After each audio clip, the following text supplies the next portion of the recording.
सियाराम। आइए पाठ को आगे बढ़ाते हैं। सबसे पहले हम श्री राम की वंदना करेंगे। जय श्री कृष्ण चैतन्य प्रभु नित्यानंद श्री अद्वैत गदाधर शिव सादि गौर भक्त वृंदा। हरे कृष्ण कृष्ण कृष्ण हरे हरे, हरे राम राम राम हरे हरे। श्री रामचंद्र रघुपुंग वैराज वरे राजेंद्र राम रघुनायक राघवेश राजाधिराज रघुनंदन रामचंद्र दास मध्यभक्त शरणागतो अस्मि। सिया राम जय जय राम, सिया राम जय जय सिया राम, सिया राम जय जय राम, सिया राम जय जय सिया राम, सिया राम जय जय राम, सिया राम जय जय राम, सिया राम जय जय राम, सिया राम जय जय राम, सिया राम जय जय राम, सिया राम जय जय सिया राम।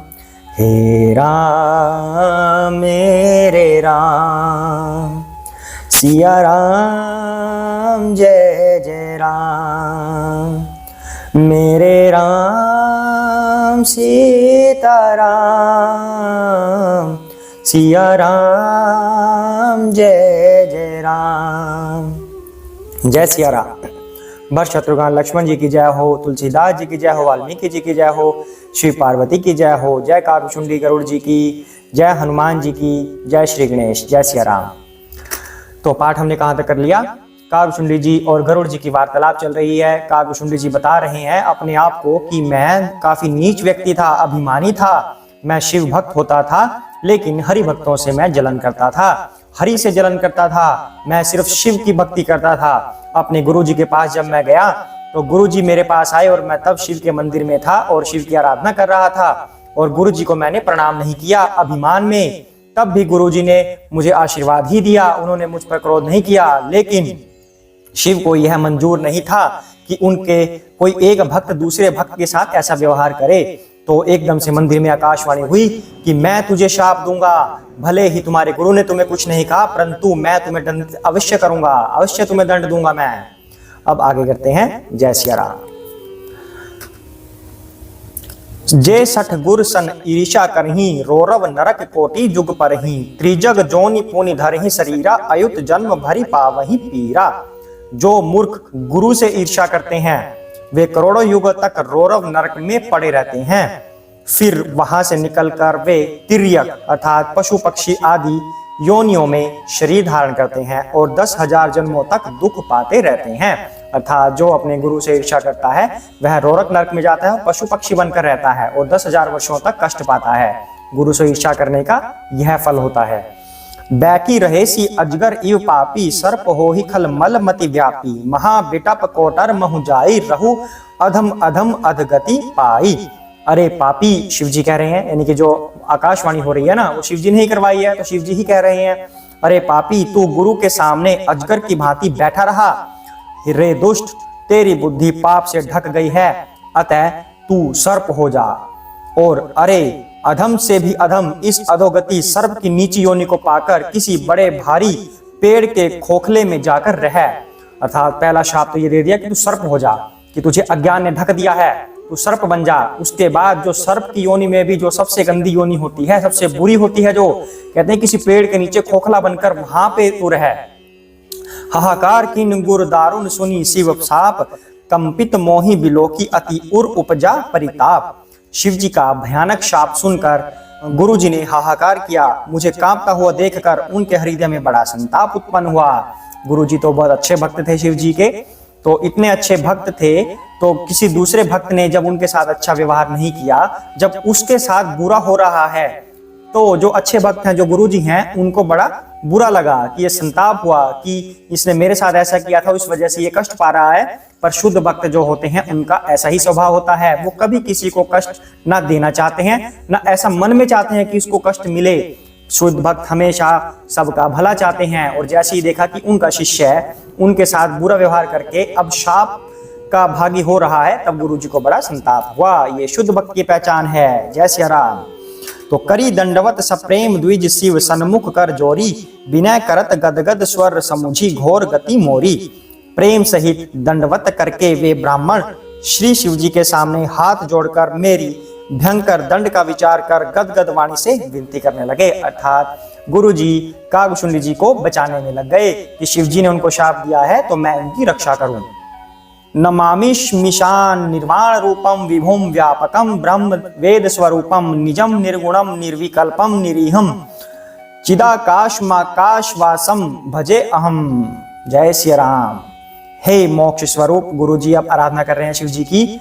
विभु व्यापक ब्रह्म और वेद स्वरूप ईशान दिशा के ईश्वर और सबके स्वामी श्री शिव जी, मैं आपको नमस्कार करता हूँ। गुरु जी ऐसे प्रार्थना कर रहे हैं शिव जी के आगे। निज स्वरूप में स्थित अर्थात माया से रहित, मायिक गुणों से रहित, भेद रहित, इच्छा रहित और चेतन आकाश स्वरूप एवं आकाश को ही वस्त्र रूप में धारण करने वाले दिगंबर अथवा आकाश को भी आच्छादित करने वाले आपको मैं भजता हूँ। गुरु जी अब शिव जी की ऐसे वंदना कर रहे हैं। पहले शिव जी को प्रणाम कर रहे हैं। ये प्रणाम करने का तरीका होता है। अब हम किसी को प्रणाम करते हैं आम जीवन में कैसे करते हैं? नमस्ते, गुड मॉर्निंग, गुड आफ्टरनून, हम ऐसे करते हैं ना। तो क्या हो जाएगा गुड मॉर्निंग गुड आफ्टरनून करके? कुछ होगा? ठीक है, ये पश्चिमी सभ्यता का एक शब्द है कि गुड मॉर्निंग गुड आफ्टरनून कीजिए, पर इससे भला किसका होगा? क्या होगा गुड मॉर्निंग से? ऐसे आराधना करनी है तो ऐसे कीजिए जैसे कर रहे हैं कि पहले उनके गुणों का बखान कीजिए, फिर बोले उनको कि मैं आपको बारंबार नमस्कार करता हूँ। अब इन्होंने क्या कहा शिव जी को? हे मोक्ष स्वरूप, हे विभु व्यापक, हे आकाश को भी वस्त्र के रूप में धारण करने वाले, मैं आपको नमस्कार करता हूँ। यह है नमस्कार करने का तरीका। आपको मैं भजता हूँ। निराकार अमोंकार मूलम तुर्यम गिरा ज्ञान गोतीत मिशम गिरीशम करालम महाकाल कालम कृपालम गुणागार संसार पारम न तो अहम। निराकार ओंकार के मूल, तुर्या यानी कि तीनों गुणों से अतीत, सतगुण रजगुण तमोगुण तीनों गुणों से अतीत हैं शिव जी। वाणी, अब कुछ लोग कहते हैं ना कि शिव जी भांग खाते हैं, भांग पीते हैं, नशा करते हैं। कोई लोग शिव जी पे नशा चढ़ाते हैं, पर नशा चढ़ाने वाले या नशा पीने वाले वो क्या होते हैं? वो तो तमोगुण वाले होते हैं ना, जिसमें तमोगुण होता है। पर श्री रामचरितमानस इस बात की पुष्टि कर रही है कि गुरु जी जब उनकी वंदना कर रहे थे शिव जी की, तो कहते हैं कि तीनों गुणों से अतीत हैं आप श्री शिव जी, तीनों गुणों से रहित हैं, अर्थात ना उनमें सतगुण है, ना उनमें रजगुण है, ना तमोगुण है, तीनों गुणों से ऊपर है शिव जी। तो फिर आप कैसे कह सकते हैं कि शिव जी नशा करते हैं? तो कैसे, क्यों आप भांग के पकौड़े चढ़ाते हैं शिव जी के ऊपर? शिव जी तीनों गुणों से रहित हैं, उनके अंदर कोई तमोगुण नहीं है। वो परम वैष्णव हैं, भगवान के सबसे बड़े भक्त। अगर दुनिया में, ब्रह्मांड में, सृष्टि में कोई है तो वो श्री शिव जी हैं। तो शिव जी को तमोगुण वाला मत मानिए, उन पर नशा मत चढ़ाइए, बचिए इस बुराई से। जय श्री राम। तो कहते हैं कि निराकार ओंकार के मूल, तीनों गुणों से अतीत, वाणी ज्ञान और इंद्रियों से परे, कैलाशपति विकराल महाकाल के भी काल, कृपालु गुणों के धाम, संसार से परे आप परमेश्वर को मैं नमस्कार करता हूँ। जय सिया राम। जय शिव शंकर भोलेनाथ। तुषाराद्रि संकाश गौरम गंभीरम मनोभूत कोटि प्रभा श्री शरीरम सफुरनमौली कल्लोलिनी चारु गंगा लसद भाल बालेंदु कंठे भुजंगा। जय सिया राम। जो हिमाचल के समान गौर वर्ण तथा गंभीर हैं, जिनके शरीर में करोड़ों कामदेवों की ज्योति एवं शोभा है, जिनके सिर पर सुंदर नदी गंगा जी विराजमान है, जिनके ललाट पर द्वितीया का चंद्रमा और गले में सर्प सुशोभित है, चलत कुंडलम भ्रू सुनेत्रम विशालम प्रसन्नानम नीलकंठम दयालम मृगाधीश्चरम्बारम मुंडमालम प्रियम शंकरम सर्वनाथम भजामि। जिनके कानों में कुंडल हिल रहे हैं, सुंदर भ्रुकोटि और विशाल नेत्र हैं, जो प्रसन्न मुख, नीलकंठ और दयालु हैं, सिंह चर्म का वस्त्र धारण किए और मुंडमाला पहने हैं, उन सबके प्यारे और सबके नाथ कल्याण करने वाले श्री शंकर जी को मैं भजता हूँ। जय शिव शंकर भोलेनाथ। जय सिया राम। प्रचंडम प्रकृष्टम प्रगलभम परेशम अखंडम अजम भानुकोटि प्रकाशम त्रयः शूल निर्मूलनम शूलपाणिम भजे अहम भवानी पतिम भावगम्यम। प्रचंड रुद्र रूप, श्रेष्ठ तेजस्वी परमेश्वर, अखंड अजन्मा, करोड़ों सूर्य के समान, प्रकाश वाले, तीनों प्रकार के दुखों को निर्मूल करने वाले, हाथ में त्रिशूल धारण किए, प्रेम के द्वारा प्राप्त होने वाले भवानी के पति श्री शिव शंकर भोलेनाथ को मैं भजता हूँ। जय शिव शंकर, जय सिया राम।